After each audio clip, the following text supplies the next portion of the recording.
À l'ordre, s'il vous plaît, la Commission des relations avec les citoyens reprend ses travaux. Nous recevons donc École Québec avec ses 4 représentants. Madame et messieurs, bienvenue à la Commission des relations avec les citoyens. Vous allez bénéficier d'une période de 10 minutes pour votre exposé, mais je vais d'abord vous demander de vous présenter et ensuite nous allons procéder à la période d'échange. Le temps est à vous. Merci, Madame la Présidente, Madame la Ministre, membres de la Commission. Merci de nous recevoir et de nous donner l'opportunité de présenter notre point de vue et nos recommandations à la Commission dans le cadre de ce processus démocratique. Je m'appelle Serge Boire, je suis directeur général d'École Québec depuis 2018 et auparavant, depuis 2010, j'ai eu le bonheur d'enseigner le français québécois, notre culture, notre histoire, nos expressions, nos valeurs communes à plus d'1 millier de Brésiliennes et Brésiliens de l'École Québec de Rio de Janeiro. Je remercie aussi les personnes qui sont à mes côtés aujourd'hui, qui ont tenu à s'adresser à vous pour partager le lien qui les unit avec École Québec, et je les laisse se présenter. Bonjour. Mon nom est Michel Bertrand. J'ai le privilège d'être le vice-président ressources humaines chez Biscuits Leclerc, ici à Saint-Augustin. Biscuits Leclerc fait affaire avec École Québec pour la francisation et la certification en français de nos employés et futurs employés depuis déjà plusieurs années, mais surtout depuis le début 2022.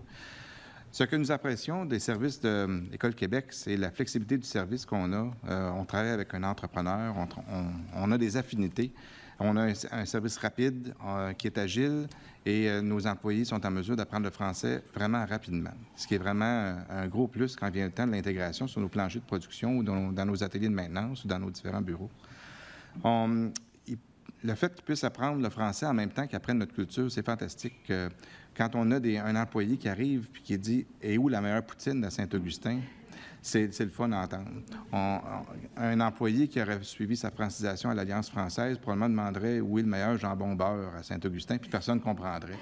Donc, pour nous, c'est vraiment important, ce déclic-là, la connexion, l'intégration est toujours plus rapide. Également, avec École Québec, on a accès à un suivi très, très dynamique sur l'avancement et la motivation des employés, des futurs employés. Donc, pour nous, c'est rassurant de pouvoir compter sur un partenaire comme École Québec qui est une institution qui vraiment présente bien l'image du Québec, qui fait en sorte que le choc culturel est toujours moindre. Nos employés peuvent être francisés par des gens qui connaissent bien le Québec. Ce n'est pas des étrangers, c'est des gens qui connaissent bien le Québec, qui sont en mesure de vraiment faciliter la transition. Donc, connaître le Québec, la culture, la réalité du marché de travail, les préparer en conséquence. Donc, l'expérience migratoire devient automatiquement beaucoup plus humaine. Et chez nous, c'est une valeur importante. Donc, on valorise autant l'apport du travailleur à notre société qu'à Biscuits Leclerc. Et à ce niveau-là, c'est vraiment un privilège d'avoir eu à travailler avec École Québec pour amener nos futurs Québécois, parce qu'ils sont en démarche pour avoir leur résidence permanente. Donc, merci de m'accorder un peu de temps pour pouvoir partager notre expérience. Bonjour, mon nom c'est Victor. Je vous parle en tant que directeur technique chez Novaxi Solutions et en tant qu'ex-élève d'École Québec. Je suis ici pour partager l'importance d'École Québec a eu dans mon parcours d'immigration et l'importance qu'elle a toujours pour Novaxi Solutions et ses partenaires. Il y a plus de 10 ans, j'étais dans les souliers des candidats qui, nous, on recrute aujourd'hui au Brésil. À l'époque, j'étudiais le français à l'École Québec à São Paulo, ma ville natale, et j'ai rêvé d'être recruté pour immigrer au Québec. Ma présence ici vous démontre que j'ai réussi mon projet d'immigration, mais surtout mon intégration au marché de travail et à la société québécoise. C'est en entrant dans les processus d'embauche et ensuite en arrivant au Québec en 2013 que j'ai constaté les coffres à outils qui m'avaient donné École Québec étaient complets. Ça a été facilitant. J'avais les repères et je n'ai presque pas subi de choc culturel. J'ai ensuite rencontré l'amour ici, avec une Québécoise pour laine, comme on dit. Vanessa et moi, on est ensemble depuis 7 ans et dans les prochains jours, on va voir notre premier bébé, qui c'est un mélange des samba à la sirop d'érable, je dirais. C'est pour toutes ces raisons et mon histoire de succès que l'entreprise pour laquelle je travaille confie à École Québec tous les candidats que nous recrutons en technologie de l'information. Merci pour votre attention. Bonjour, je m'appelle Luciana. J'ai parcouru le même parcours que mon collègue à ma côté, mais je suis infirmière clinicienne depuis 15 ans au Brésil et j'ai étudié à l'École Québec quand même. Et j'ai appris beaucoup de choses sur Québec. Je suis recrutée pour le Chute Québec en 2021. Je suis à Québec, ça fait un an. En septembre de 2022, je suis arrivée ici. Je travaille actuellement à l'Hôtel Dieu de Québec. J'attends mon résultat de l'examen de l'ordre que j'ai fait les 18 dernières. Et cela me permettra de pouvoir occuper mes fonctions infirmières de façon autonome dans cette belle ville où je souhaite contribuer à son essor comme nouvelle québécoise. C'est ça que je voudrais. Merci, Luciana. Je voudrais juste porter à votre attention qu'elle a terminé à 8 heures ce matin. On a changé son chiffre. Alors, elle était de soir et là, alors elle était déjà inquiète de son niveau de français, de son niveau de stress, mais je pense qu'on peut lui pardonner. Alors, voilà. Oui, c'est ça. Si, là, il n'y a pas de problème. Voilà. Merci beaucoup. Madame la Présidente, Madame la Ministre, depuis le début de vos travaux, vous avez entendu plusieurs groupes qui vous ont parlé des enjeux de fond soulevés par la planification de l'immigration au Québec. Notre présence ici aujourd'hui vise à partager notre expérience du terrain. Vous l'avez vu un peu avec les témoignages ici. Nous sommes au début de la chaîne de l'immigration et de la francisation, ce qui nous donne une autre perspective pour vous proposer des pistes pour bonifier les processus. École Québec est l'une des rares institutions de francisation 100% québécoise à l'étranger. Depuis 2006, pas moins de 4000 Brésiliennes et Brésiliens ont été québécisés chez nous, dans nos écoles de São Paulo et de Rio de Janeiro. Maintenant, on est en ligne, donc on est accessible partout dans le monde. Notre institution a développé sa propre méthode de francisation créée pour outiller des travailleurs et des étudiants étrangers à être fonctionnels pour occuper un poste en demande au Québec, et ce, en 10 mois seulement. École Québec ne se prononcera pas sur le nombre d'immigrants qui devaient être accueillis par le Québec. Ce n'est pas notre rôle, sinon que de vous féliciter pour la création de Francisation Québec, qui est une chose qu'on réclame depuis environ 10 ans et qu'on trouve qui est une excellente idée. Il était temps que le Québec se dote de son propre service de francisation. Nous croyons cependant que peu importe le chiffre qui sera déterminé au terme de ces consultations, notre institution est un outil qui devrait être offert dans le bouquet des écoles partenaires en francisation à l'étranger afin d'atteindre les cibles qui font l'objet du débat actuel. Les solutions proposées par les acteurs du milieu depuis le début des travaux pointent presque toujours vers le recrutement dans des pays francophones parce qu'on constate dans le format actuel que la francisation prend trop de temps.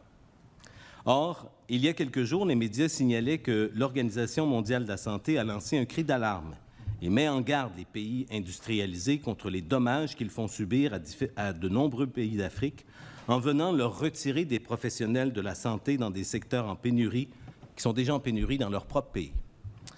École Québec a démontré son efficacité en francisation d'infirmières, entre autres, mais de toutes les professions dont on a besoin, et nous croyons qu'il est possible d'être encore plus efficace pour amener plus rapidement au Québec des professionnels de la santé qui maîtrisent le français. Je vous explique comment. La formation des infirmières brésiliennes est très semblable à celle des infirmières québécoises. D'ailleurs, le Brésil est le deuxième bassin de prédilection pour le Québec dans ce secteur après la France. Mais leur possibilité d'être embauchée au Québec est limitée par les critères du ministère de l'Immigration et de Recrutement Santé Québec. Pour espérer être convoquée en entrevue, une infirmière brésilienne actuellement doit avoir atteint le niveau 8, donc le niveau 2 du cadre européen. Pour atteindre ce niveau, une infirmière doit prendre le tiers ou le quart de son chèque de paye actuel et se lancer à l'aveuglette dans sa francisation à coût de 2 ou 3 soirs par semaine, en espérant qu'au terme de cela, Recrutement Santé Québec la convoque en entrevue. C'est une profession de foi que peu d'infirmières brésiliennes font, sachant qu'il y a de nombreux autres pays qui rencontrent les candidats en entrevue à l'aide d'un interprète. L'Australie, l'Allemagne, les Pays-Bas, pour ne nommer que ceux-là. Nous avons actuellement dans nos listes environ 200 infirmières qui sont intéressées par le Québec, mais qui n'ont pas le niveau de français requis, ni même l'argent pour étudier. En maintenant le critère du niveau 8 pour l'entrevue, plusieurs vont faire ce que plusieurs autres ont fait au cours des dernières années et accepter les offres alléchantes des pays concurrents. Je ne vais pas continuer parce que je vois que le temps passe. La ministre accepte de prendre un peu sur son temps si vous voulez oui, je peux continuer. Allez-y. À l'École Québec, nous répétons depuis 10 ans qu'on ne devrait pas exiger un niveau si élevé pour convoquer des candidats en entrevue. Nous disons même que l'on ne devrait pas fixer d'exigence de maîtrise du français pour l'entrevue, afin de permettre à tous ceux et celles qui sont intéressés par le Québec qui puissent poser leur candidature et permettre aux employeurs à Recrutement Santé Québec de découvrir la personne qui est devant eux. Et avec notre méthode, si on fait une espèce de contrat conditionnel à l'atteinte d'un niveau de français, bien, on se retrouve à rencontrer des gens qui vont être des perles rares, qu'on va identifier et qu'on va dire, écoutez, si vous étudiez, vous arrivez au niveau B2, nous, en 10 mois, on est capable de les franciser. On peut rouler les deux processus en même temps, c'est-à-dire que la francisation peut se faire en même temps que le début de la paperasse. Alors, c'est un peu l'approche qu'on a avec Biscuits Leclerc et avec la majorité de nos partenaires. C'est une approche qu'on appelle l'approche proactive, c'est-à-dire de ne pas limiter le niveau de français pour l'entrevue d'embauche. On voit ça par la suite. Donc, nous voulons également porter à votre attention le fait que les élèves d'École Québec ne peuvent pas bénéficier d'un remboursement de leurs frais parce que l'école n'est pas une institution reconnue par le ministère de l'Immigration. Les seules institutions que reconnaît le ministère depuis 25 ans au moins sont des institutions qui doivent être des organismes à but non lucratif. Un simple coup d'œil à la liste des partenaires sur le site Internet du gouvernement du Québec permet de constater que la très vaste majorité des institutions reconnues sont des écoles de francisation comme les Alliances françaises, qui enseignent le français européen à nos futurs immigrants.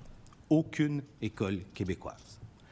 À notre avis, cette situation prive un très grand nombre de candidats potentiels de la possibilité d'atteindre les niveaux de français requis par le gouvernement dans un court laps de temps, sans parler du fait qu'ils vont apprendre un français européen, alors que nous, on est vraiment spécifique au Québec.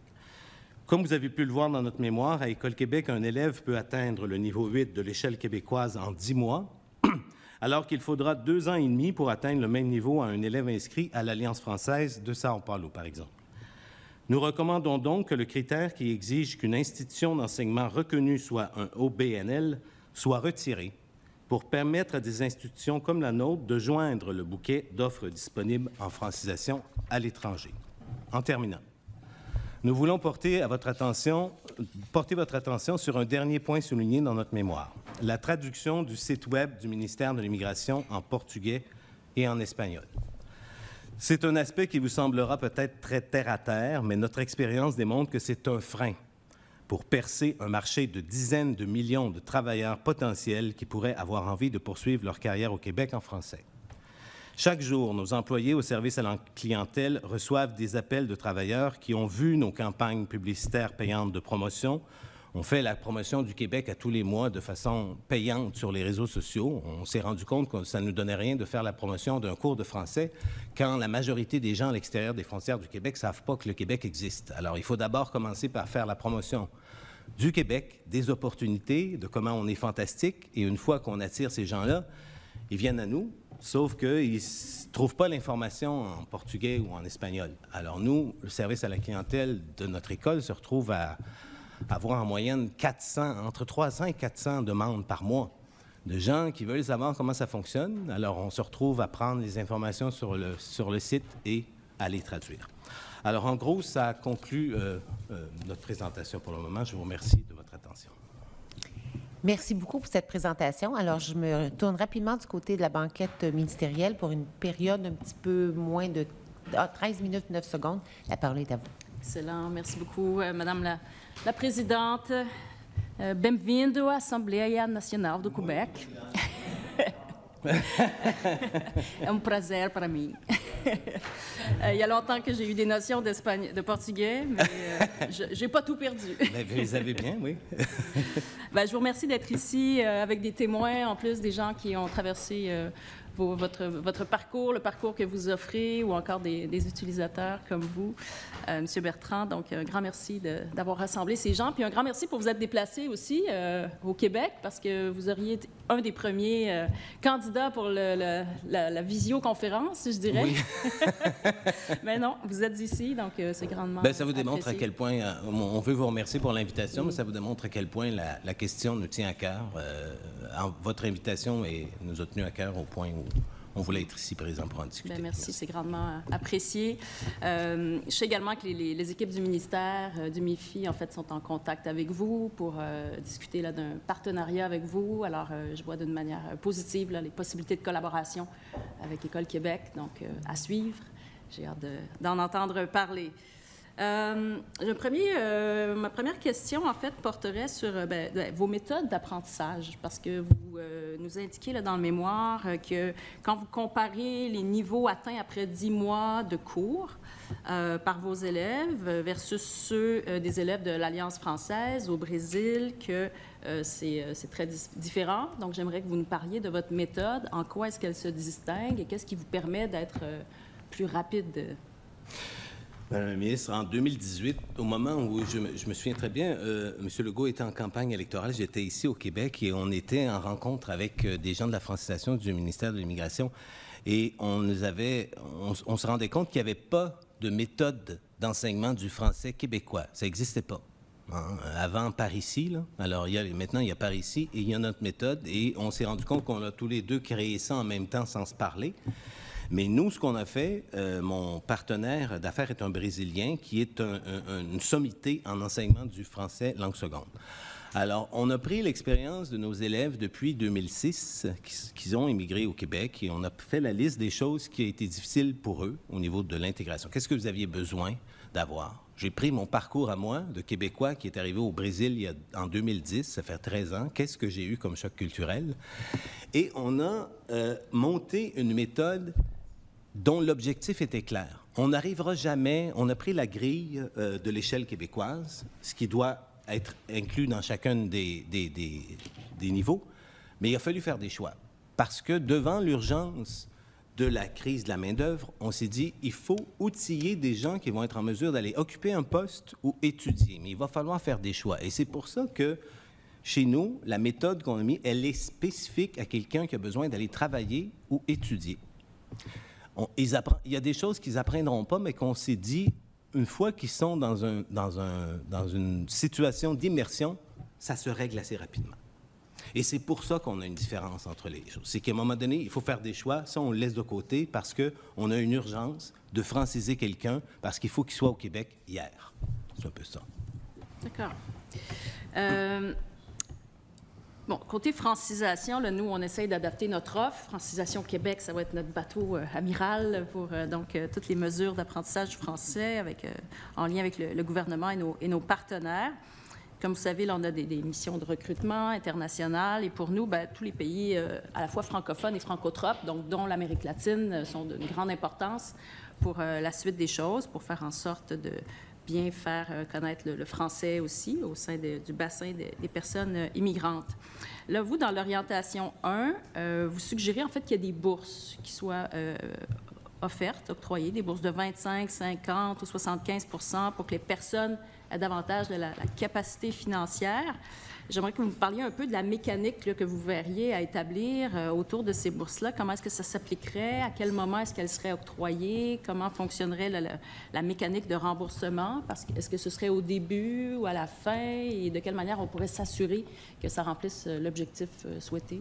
Je vous remercie de la question. On avait déjà commencé ça depuis plusieurs années avec des entreprises privées, mais depuis 2021, on a eu droit à des bourses discrétionnaires du ministère des Relations internationales de la francophonie. Donc, on est actuellement, avec ce ministère-là, dans des bourses qui francisent exclusivement des infirmières.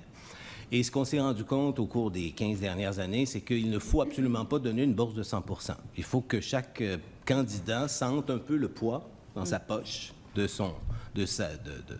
une contribution financière. Mais il faut les aider parce que les salaires en Amérique latine, j'inclus le Brésil et tous les pays qui sont là, sont 3 à 4 fois moins élevés qu'ici, alors que le coût de la vie est similaire à ce qu'on vit ici. Alors imaginez-vous que quand je disais un peu plus tôt, pour une infirmière qui décide de payer sa propre francisation, c'est le tiers ou le quart de son salaire qu'elle passe là-dedans, sachant même pas si au final elle va être appelée par Recrutement Santé Québec.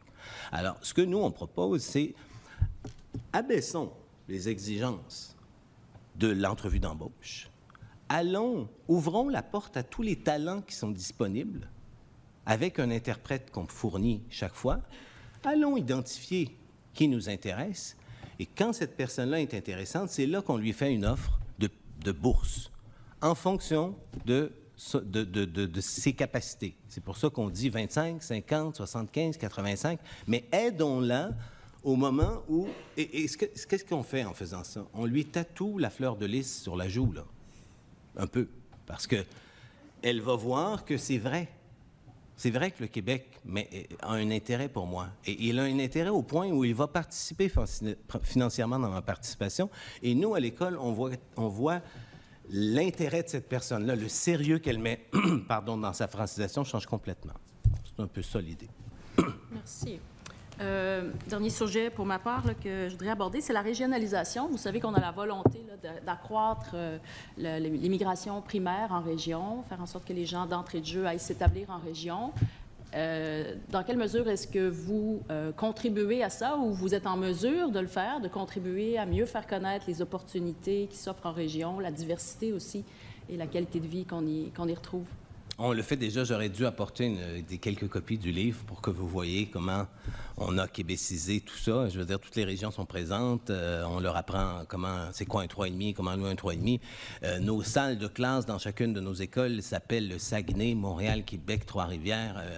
Chacune de nos salles de classe ont la photo de la région en question. Alors, entrer à l'École Québec du São Paulo de Rio de Janeiro, c'est entrer au Québec. Alors, ils savent déjà que les régions existent. Quand c'est le moment des missions de recrutement avec Québec International, qui est un de nos plus vieux partenaires depuis 2008, ils savent déjà que c'est pas juste Montréal-Québec, au contraire.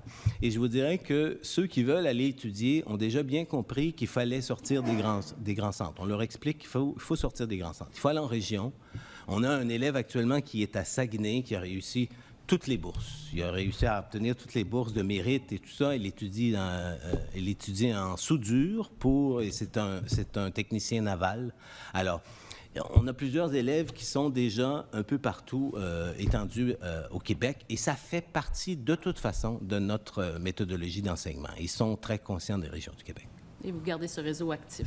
Tout à fait, tout à fait. Excellent. Bien, obrigada. Madame la Présidente, je vais laisser la parole à des collègues. Merci beaucoup. Je vous ferai rajouter quelques villes dans la circonscription des Plaines. Vous allez voir, c'est bien. Pardon? Je me tourne maintenant du côté de la députée de Vimont. Il reste 4 minutes 35. Parfait. Merci, Madame la Présidente. Merci beaucoup de notamment vos témoignages. Et vous semblez être un formidable ambassadeur du Québec au Brésil. Oui. C'est vraiment... En tout cas, on le sent à travers vos propos. Merci. Je voudrais revenir sur la question de la flexibilité des cours de francisation. Vous savez que nous travaillons à franciser dans le milieu du travail, notamment avec la francisation sur les lieux du travail.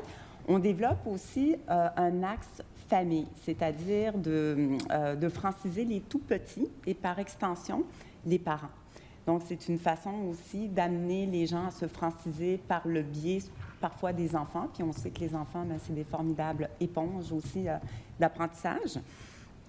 En fait, je voulais voir un petit peu avec vous, pensez-vous que cette façon de faire, est-ce que c'est prometteur dans l'intégration? Cette façon de franciser, ces nouvelles façons, parce que, outre l'axe familial, on a aussi des ententes avec le ministère de la Famille pour pouvoir ouvrir à proximité des garderies, des haltes-garderies, justement pour aider nos personnes immigrantes à se franciser plus facilement, surtout quand ils ont des jeunes enfants. J'aimerais un petit peu vous entendre là-dessus. Bien, écoutez, nous, ce qu'on s'est rendu compte, mais je vais laisser mes Brésiliens vous répondre parce que je pense que c'est plus pertinent de la part de leur bouche que de la mienne. Mais en 15 ans, nous, ce qu'on s'est rendu compte clairement, c'est que dans un projet d'immigration, on ne peut pas que franciser la personne qui va poser sa candidature. Il faut inclure le conjoint. Et ça, c'est fondamental parce que tous les cas de gens qu'on a vus, qui sont arrivés au Québec, qui ont occupé un poste et qui sont revenus au Brésil, ce sont ceux où le conjoint n'était pas francisé. Ça, c'est clair. C'est limpide. On peut le mettre du crayon jaune là-dessus. Alors, nous, quand ils arrivent chez nous, on leur fait bien comprendre ça au point où l'école même va leur donner un rabais. Parce qu'on sait que ça ne fonctionnera pas si le conjoint n'est pas francisé. Maintenant, pour les... Franciser le couple? On francise le couple. OK, d'accord. Oui. On a monté depuis 10 ans des forfaits avec des gros spéciaux. Je ne suis pas un capitaliste, moi, madame. Hein. On ne fait pas beaucoup de profit chez nous. On le fait parce qu'on y croit. Je veux dire, vous me disiez que j'étais un ambassadeur, mais j'y crois vraiment. Je suis un ancien journaliste qui a découvert l'enseignement du français en 2010, et j'en ai fait une deuxième profession parce que j'y crois fondamentalement. Et aussi parce que je crois exactement ce que le premier ministre disait au mois de mai. À partir du Brésil, on voyait bien que le problème auquel fait face le Québec, c'est plus le Canada anglais, c'est nous-mêmes qui fait plus d'enfants, alors que la solution passe par l'immigration. Et ça, moi, je m'en suis rendu compte il y a longtemps en voyant ça de loin.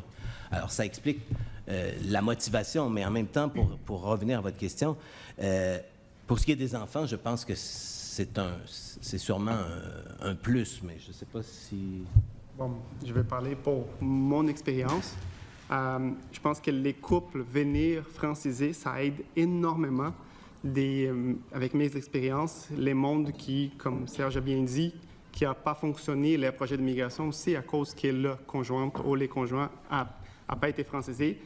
Par contre, les enfants, c'est comme connu que les enfants, comme vous avez bien dit, sont des éponges. Donc, arriver au Québec sans aucun mot en français, ils absorbent tellement et effectivement, ils aident les parents à vous devez parler comme ça, pas comme ça, parce qu'ils ont vraiment, là, ils arrivent à un point d'expérience du français extrêmement vite, beaucoup plus vite que les parents. Par contre, l'arrivée d'une personne du couple avec ou pas d'enfant, que les deux n'aient pas au moins la connaissance du français, ça fait, permets-moi de dire, sans aucun chiffre pour m'épauler, mais permets-moi de dire que ça fait beaucoup de monde qui vont dire qu'ils préfèrent aller à Montréal parce qu'ils se débrouillent en anglais.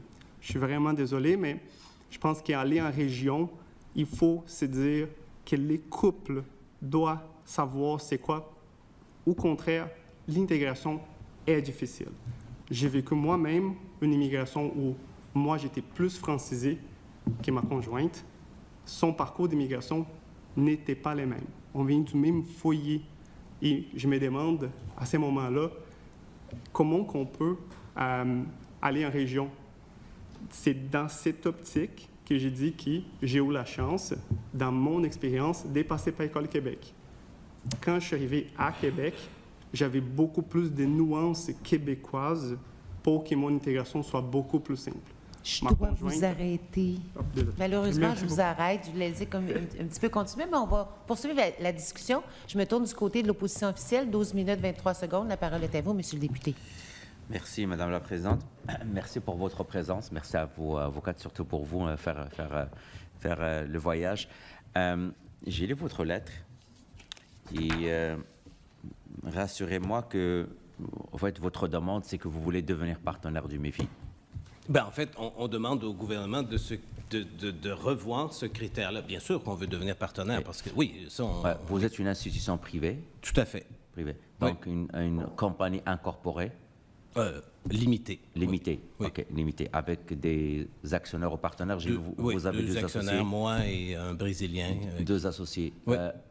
Les sièges, vos sièges sont deux au Brésil. Vous avez au Québec, il n'y a pas. Au Québec, on a avec Novaxis une entente où on partage des locaux, mais l'entreprise n'est pas encore créée, justement, parce qu'on se dit, est-ce qu'il faudra devenir un organisme à but non lucratif? Et ça, on avait évalué ça avec le ministère, mais il semblerait que même si on faisait ça, on nous disait que c'était pas possible. Alors, on verra.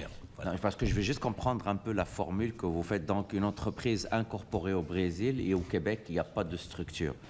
Pour le moment, non, mais c'est une question de 2 jours là, pour régler ça. Et aussi au Québec, vous êtes sur la voie d'incorporer une entreprise limitée, c'est ce que j'ai bien compris? En fait, la loi fonctionne de la sorte. Je me suis informé au registraire des entreprises. On peut prendre École Québec au Brésil et prendre l'institution, l'enregistrer au registraire et en faire une entité québécoise. Une entité québécoise privée aussi? Oui, voilà. Okay. Bon, là, j'ai compris. Merci beaucoup. Ça facilite la tâche pour la suite. Ce que vous voulez, c'est qu'au Brésil, le MEFI puisse reconnaître votre école comme partenaire. Ça veut dire offrir des cours de francisation et, bien entendu, permettre à ces élèves qui choisissent le français, s'ils veulent venir au Québec, avoir accès, bien entendu, à toute la panoplie de services qu'on offre ici. Est-ce que c'est ça votre souhait aussi? Mais, les élèves de l'École Québec, une fois qu'ils arrivent au Québec, ils ont droit à la francisation comme tout le monde. Là où on trouve que ce n'est pas juste, c'est que comme on n'est pas un partenaire officiel du ministère de l'Immigration, seuls les partenaires du ministère de l'Immigration, les élèves qui ont étudié, par exemple, dans des alliances françaises, comme ils sont partenaires, ceux-là, en arrivant au Québec, peuvent demander un remboursement de 1 800 $ de leur francisation. Alors que mes élèves qui étudient à l'École Québec, qui vont investir de l'argent de la même manière, arrivent au Québec et n'ont pas le droit parce que l'École Québec n'est pas reconnue. Et je vous dirais que ce que ça... Nous, je vais vous dire, monsieur, la reconnaissance, là, en quelque part, on se reconnaît nous-mêmes, on sait ce qu'on fait. La seule chose qu'on demande, c'est est-ce qu'on peut avoir l'équité là-dedans? Parce qu'on est en compétition, finalement, avec des institutions françaises qui enseignent absolument rien du Québec. Et nos élèves arrivent au Québec et n'ont pas droit aux mêmes bénéfices que ceux qui ont étudié dans des institutions françaises. Et je le vois, non, mais c'est très clair. C'est pour cela que je pense que l'essence même de votre présence aujourd'hui en commission, allô, on existe, on est privé. Exact. On n'est pas au BNL. Le ministère ne veut pas travailler avec nous. Mais on existe, on veut qu'elle travaille avec nous. Le comble, c'est que dans la page 11, vous présentez un tableau comparatif qui explique très bien l'exagération des coûts, si je peux dire exagération de coûts, mais vous avez le droit de parler de votre concurrent. Alliance française au Brésil, total 6 511 $, École Québec, 3 454 $. Oui. Et j'étais en train de réfléchir à l'histoire de l'infirmière qui voulait venir au Québec et que c'est le 1/3 de son salaire et il veut tout payer de ses poches. Mais venir au Québec, il ne sait pas s'il va passer l'entrevue, il va passer un test qui est fait en France, pas au Québec. Et par la suite, il va perdre tout son argent. Est-ce que j'ai bien résumé la situation? C'est un peu ça. Mais en même temps, nous, ce qu'on dit, c'est que ce n'est pas une question de... C'est pas une question présentement de parti politique. Je voudrais rappeler à tout le monde autour de la table que ça fait au moins 25 ans que c'est comme ça. Oh oui.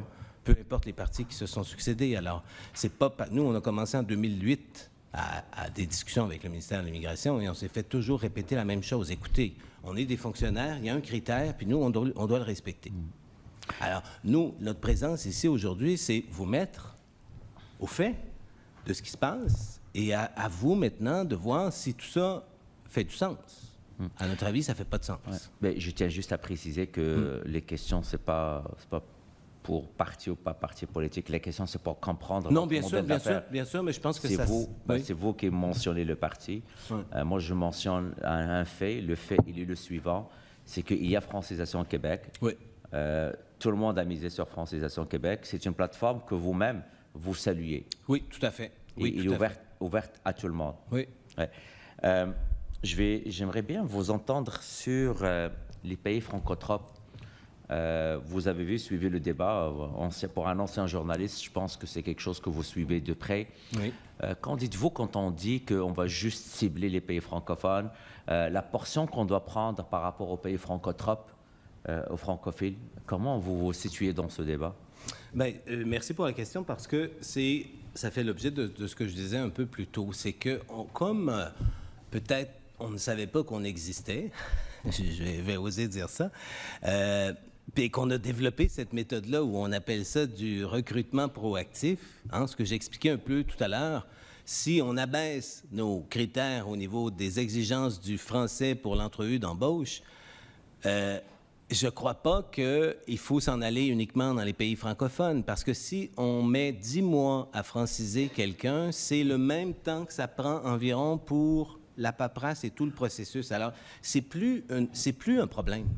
On a, particulièrement dans les pays latino-américains qui ont une facilité d'apprendre le français parce que, bon, le latin, c'est une langue latine, on n'a plus d'obstacles.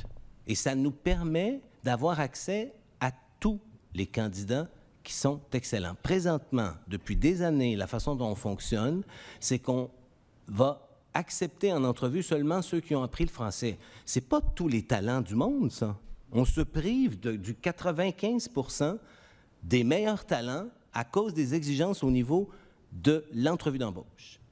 Et là, les entreprises se retrouvent dans des missions de recrutement où ils sont en guerre un contre l'autre pour un candidat fantastique qui a le niveau de français au moment de l'embauche. Mais ils oublient qu'au moment de l'embauche, là, il ne sera pas arrivé au Québec tout de suite. Il va arriver dans 10 mois, dans 1 an. C'est le temps que j'ai besoin, moi, pour le franciser. Alors, je pense qu'il faut juste revoir notre approche, être un peu plus créatif. Et là, je pense qu'on aura accès au monde entier. Ouais. Mais quand vous dites créativité, ça veut dire que baisser les exigences en français au T1, dans genre l'année 1, et que permettre à ces candidats de suivre des cours de francisation. Tout à fait. C'est-à-dire, parce que là, je veux que ce soit clair, je suis tout à fait d'accord avec les niveaux de français qu'on exige pour venir au Québec. Hein. Je dis même que les infirmières ici, on l'a élevé nous-mêmes. On avait mis ça au niveau 8, ils sont rendus au niveau 10 parce qu'on les accompagne jusqu'au Québec et on va revoir leur feedback et on s'est rendu compte que c'était pas suffisant, ça prenait le niveau 10, ils sont avec des patients. J'aimerais vous entendre aussi sur les tests en français. Oui. Je ne sais pas si vous avez suivi un peu ce qui s'est passé aussi. Pensez-vous qu'on doit continuer à orchestrer un test fait en France? Ben non, bien sûr que non. Nous, d'ailleurs, on est partenaire avec... on a quelques contrats avec le ministère de l'Immigration, mais au niveau de l'interprétation et du test des niveaux des candidats. Par exemple, là, il y a une mission Journée Québec-Brésil au mois de novembre. Il y en a une au Mexique. C'est nous qui avons reçu le contrat encore cette année de fournir des interprètes entre les employeurs et les candidats. Donc, ce sont nos enseignants qui s'occupent de ce lien-là pour être certain que la communication est fluide. Et on va aussi tester les niveaux des candidats que les entreprises sont intéressées à avoir en entrevue pour dire à l'entreprise, écoutez, c'est ça son niveau réel. Hein, parce qu'entre ce qu'ils disent et la réalité, il y a souvent un pont. Alors, pour répondre à votre question, c'est évident que nous, on ne trouve pas non plus que c'est acceptable que tout ce qui a rapport aux Français québécois soit encore fait. Dernière question, vous dites créer un site national où les employeurs eux-mêmes pourraient afficher des postes disponibles. Pourquoi? Vous pensez que ça manque à la structure actuelle? Nous, on est toujours en mode de recrutement parce que je l'expliquais un peu plus tôt. Le gouvernement du Québec, Québec international, Montréal international n'ont pas de budget payant pour faire la promotion du Québec. C'est nous qui le font, en tout cas en Amérique latine depuis des années. On prend notre propre argent et on fait découvrir le Québec. Et c'est comme ça qu'on réussit à attirer des candidats qui vont comprendre que s'ils veulent aller au Québec, il faut qu'ils apprennent le français. Maintenant, un des outils qui nous permettrait davantage d'attirer des candidats intéressants, c'est si on avait une banque, un site, qui permettrait à ces gens-là de voir qu'on ne fait pas juste dire qu'il y a des emplois pour le dire. Il y en a des emplois. Ils sont disponibles, ils sont là. Et ce serait si c'était possible de créer une banque comme ça, qui est actualisée, ça permettrait à tous les candidats, même si on n'est pas en mission de recrutement, de savoir quels sont les postes disponibles et qu'ils puissent poser leur candidature eux-mêmes aussi directement. Merci à vous. Merci à vous. Alors, je passe la parole maintenant à la députée de Chaumédé pour 2 minutes 7 secondes. C'est tellement intéressant. Vous écoutez, c'est vraiment différent sur tous les autres groupes qu'on a écoutés à date. Et puis, vraiment, j'apprécie le fait que vous avez pensé à aller ailleurs et franciser, mais en québécois. C'est beau d'entendre ça. Moi aussi, je suis immigrante de longue date. Je suis venue avec mes parents et puis mes parents ne parlaient pas le français, mais mon père avait un contrat, pas un contrat, mais il avait un emploi qui l'attendait. Quel est votre... Je sais que pour vous, c'est important, la francisation avant d'arriver, mais quelle est votre opinion pour ceux qui n'ont pas le choix, mais qui aimeraient arriver ici sans être francisés d'abord? Est-ce qu'il y a quelqu'un qui aimerait... Parce que je pense que venant de leur... C'est difficile. Nous qui sommes déjà francisés, c'est un parcours difficile. J'imagine qui arrive sans français. C'est non. Si je peux dire ça, c'est non. Parce que, c'est comme mon collègue a dit, moi, je fais la francisation avant d'arriver ici, mais mon conjoint, il ne fait pas. Et notre processus, c'est difficile au début parce qu'on doit comprendre l'accent québécois en plus.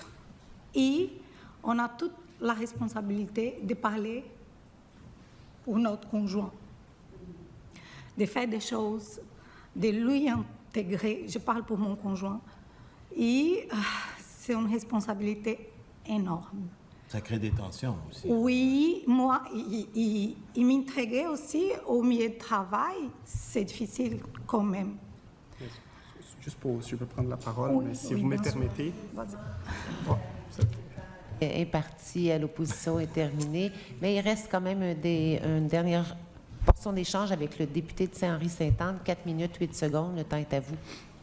Merci. Je vais juste être certain de bien comprendre. Vos élèves arrivent ici avec la résidence ou avec un permis de travail fermé? Avec un permis de travail. Ça dépend, ça peut être des temporaires, ça peut être... Je vais laisser, Michel. Ça va être des permis de travail ouverts ou fermés. OK. Donc, il n'y a personne qui est présélectionné, là, qui arrive directement avec la résidence permanente. Vous n'avez pas ça dans votre bassin? Non. Non. Parfait.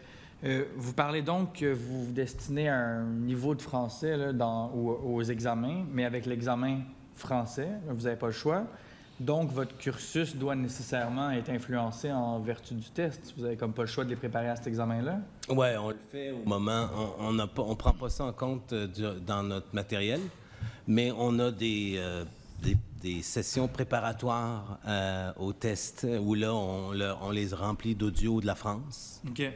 C'est quoi la spécificité? C'est quoi la différence, vraiment? Bien, il y a plusieurs expressions, il y a plusieurs...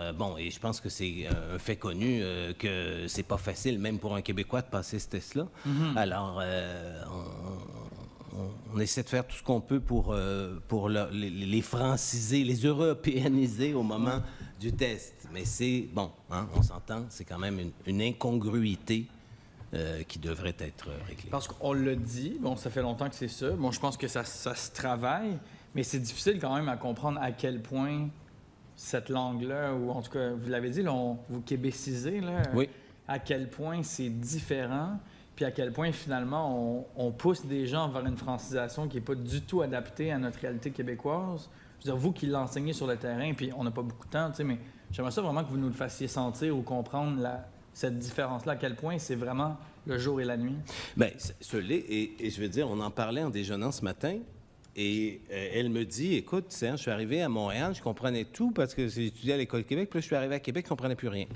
Alors, juste un accent différent d'une ville, et je vous dirais que si nous, on avait à se spécialiser, il faudrait aller chercher l'accent bleuet, il faudrait prendre tous les accents régionaux et les intégrer dans notre méthodologie, parce que même ça, on n'est pas... Alors imaginez quand ils sortent d'une alliance française où on parle le français européen, même si on met dans une alliance française une méthodologie québécoise, le professeur qui est là, il est européen et il parle de croissant comme ça. Alors ça donne rien quand on arrive au Québec comme ça. Hein? Mais c'est un peu ça. J'ai découvert le Québec à travers l'École Québec. C'est ça. Ma vie... Pas avant ça? Non, non, jamais. Et si je peux dire une chose, c'est que j'ai fait français à une autre école, mais je suis arrivée au niveau B2 quand j'ai étudié à l'École Québec. Et j'ai fait les tests de connaissances des Français québécois. Et j'ai réussi le niveau B2. Est-ce que vous marquez ou vous frappez, il y a des échecs qui ne devraient pas arriver? Est-ce que vous le voyez, ça, dans le sens où ils sont vraiment meilleurs que ce que le papier va dire? Hein? Bien sûr, bien sûr. Mais je vous dirais que, sans être revanchard, notre taux d'échec est très, très, très, très bas. Mais vous pouvez donc, avec cette expertise-là, constater qu'on perd des talents francophones. Tout à fait. Oui. Et c'est un débat qui dure depuis trop longtemps. Depuis trop longtemps. Il faut le régler. Oui. En terminant, volonté d'expansion. Vous me parlez beaucoup du Brésil, tant mieux. Vous avez dit que vous êtes en ligne, mais une École Québec ailleurs, c'est dans les plans? Bien, écoutez, moi, je vous disais tout à l'heure que je suis absolument pas un capitaliste. Et quand j'ai entendu le projet Francisation Québec, je me disais qu'à un moment donné, il faudrait peut-être qu'on se parle parce que le Québec a besoin, pour assurer son avenir linguistique, son avenir culturel, de se doter de son propre service de francisation. Et nous, je pense qu'on a fait un très bon bout de chemin dans ça. Merci beaucoup. Le temps est malheureusement épuisé. Il me reste à vous souhaiter un bon dîner, peut-être une petite poutine ici dans la ville de Québec. Oui, et oui, des crottes de fromage. Et vous remercier pour l'apport à nos travaux. Merci beaucoup. Alors, nous allons suspendre quelques instants le temps de recevoir le prochain groupe.